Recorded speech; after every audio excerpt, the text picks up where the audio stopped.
Hi, this is AlSanussi. I'm doing the. This is the third video for the class. It's about the High Priestess. So we have last time we stopped the magician. We talked about how the concepts of acting like a manipulator and how to manipulate things to your advantage and manipulating people, manipulating situations and all that, and the connotations attached to that. And I saw your answers, and I did not answer for the magician card because I wanted to answer through this video to make it more easier to reach. Simply put, I'm not going to say what the symbolism means to me. I want you actually to, when we're done with the suits, which basically you have the sword and the pentacle and the cup and the wand as suits. So when we're finished with those suits, you would have a different perspective on each suit and how things goes towards those suits. So that's for the part of the magician. Now let's talk about the High Priestess, which deals mainly with the unconscious. Let me put the card up. So this is the High Priestess. Alright. The High Priestess card deals with the unconscious mind. The magician is basically about dealing with the conscious mind and how to use your conscious mind to be able to see the patterns within your unconscious mind. One of the things of the magician, of course.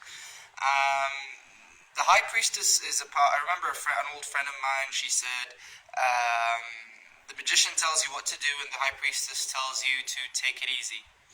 And pretty much that's the case. Or that seems the case. The High Priestess is the stage where you actually try to figure out your dreams.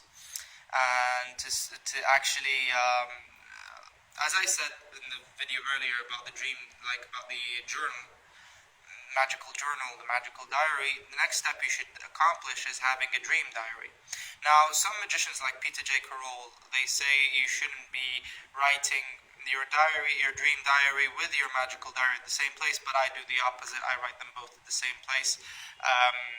The reason why, because I'm a lazy fuck sometimes. And it's not, and it's easier for me to stay in touch with my diaries while I'm using the same diary instead of having two separate diaries. But it's up to you to choose what you want to do. Now, let's talk first about dreams and influencing dreams. Of course, you've heard about out-of-body experiences and astral projections, which is the same thing, and lucid dreaming and all that kind of stuff. I will not go too deep in that. You've got there's another class that talks about dream magic, but the side of it that deals with the tarot, I'm going to deal with it. There is an experiment that I did before, and it worked perfectly for me, and I still use it up until today. Is divining before you go to sleep and putting the cards under your pillow. For example, that you want to achieve something. For example, you want to achieve more wealth in your life. So you do a divination saying, what cards will I put under my pillow to evoke dreams that will align me with prosperity, with a constant flow of prosperity in my life. Whatever intention you want to put. You can create a sigil for that or not necessarily. It depends what you really want to do. Now, when you put under your pillow the cards, you get two cards, which are the influencers, and two other cards, which are the protectors. Since you're going into the land of the unconscious, you need someone to protect you. You don't need it really, but it would be better if someone is looking at you, looking at your back and keeping your back safe, preventing any unwanted fuckery. You have those two cards and then you go to sleep, and you pretty much start dreaming.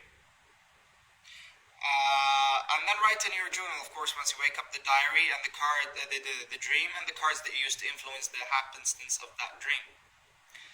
That's for influencing dreams, but that doesn't guarantee lucid dreaming, and it doesn't guarantee astral projection. To achieve a lucid dream, yes, I'm going to talk a bit about it.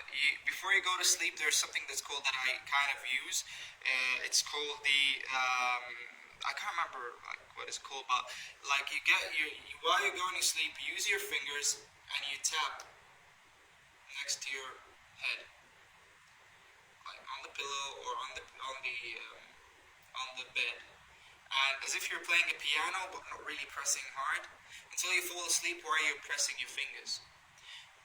That should help you to achieve an astral and a lucid dream. Another way of doing that is actually going to sleep and set the alarm for 3-hour or 4-hour sleep, wake up, meditate for like 10 minutes or something like that, and then go back to sleep. You'll go into a lucid dream. I think they call this the lazy method, or the couch method, or whatever they fucking call it. Once you actually start doing that shit, and once you start doing, getting into your dreams and working with your dreams, you start understanding how the mask of the High Priestess kind of works. I really like to refer to, because chaos magic is kind of like a system that works with your own belief system. You make up your own belief as you go. And I'll give you a hint. And it's in the general motto of chaos magicians is nothing's true and everything's permitted. There is really, it seems better to understand life with no meaning than to try to think of life as something sacred with a meaning. It's better to think of life as a meaningless thing, and we give it a meaning. And I think it's more of a beautiful ability to do that than just like trying to figure out the meaning. It makes it much easier. And if there is a meaning hidden, it'll come up while you're making your own meaning. The High Priestess, when you're dealing with the unconscious, you'll find out a terrible ability. Terrible, I don't mean it in a negative connotation. I mean it in terrible as scary. One of our scary abilities is the ability to make patterns out of nothing. Like things that are not actually connected, you'll start making connections between them. And as much as like a lot of fallacies you'll find while doing that, as much as you might find something useful to create synchronicities, going back to the magician card. But what's more important in this case is to actually figure out the false patterns that you created back in the day through your, by keeping track of your dream journal and by keeping track of your diary. Now, when you're dealing with your unconscious mind, you'll find out that you're starting to deal with certain entities, certain spirits. And actually, in one of the decks, I think it's the red-white, yeah, it's the red-white, the High Priestess is sitting between two pillars. One says B and the other says J. No, not the blowjob. BJ means... I don't fucking know, and I don't care to know really, because I don't work with that deck. But those two pillars are the pillars of the Goetia, I guess. And they use them to actually like invoke entities and evocations and spooky stuff, which is cool, but we're not going to talk about them right now because we're going to deal with invocations with the Suit of Cups more.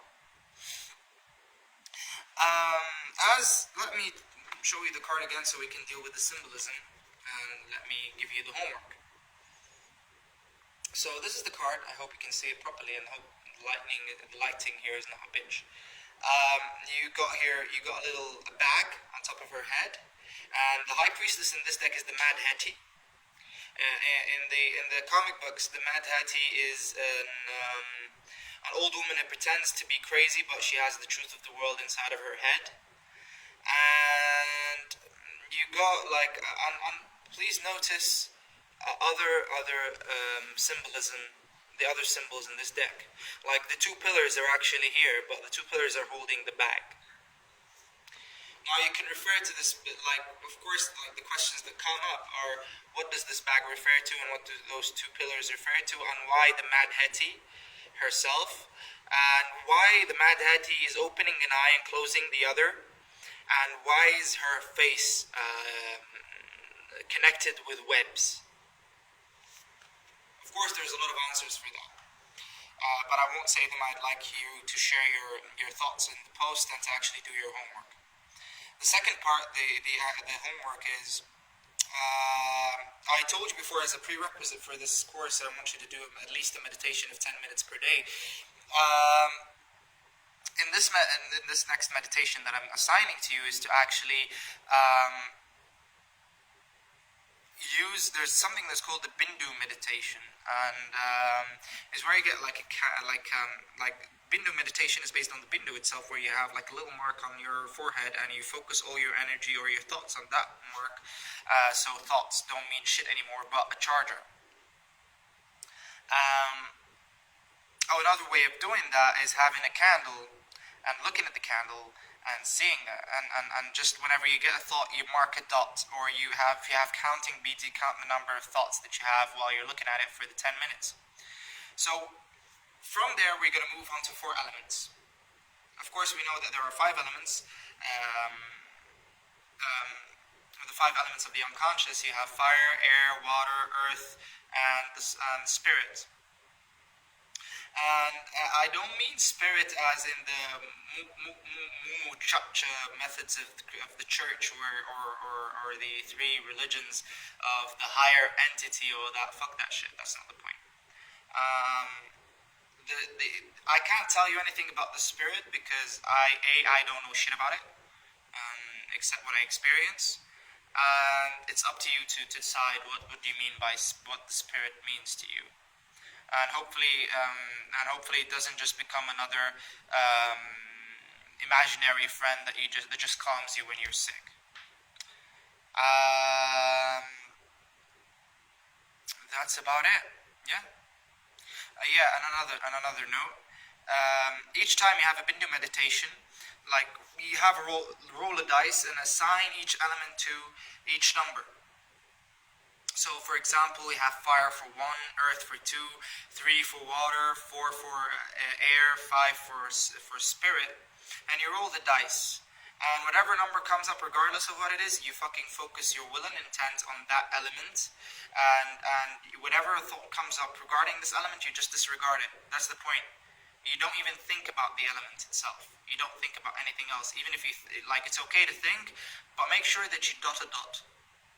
I'm not going to say the results of this experiment. I want you to do it and to tell me the results yourself and what happened to you. Peace out, motherfuckers.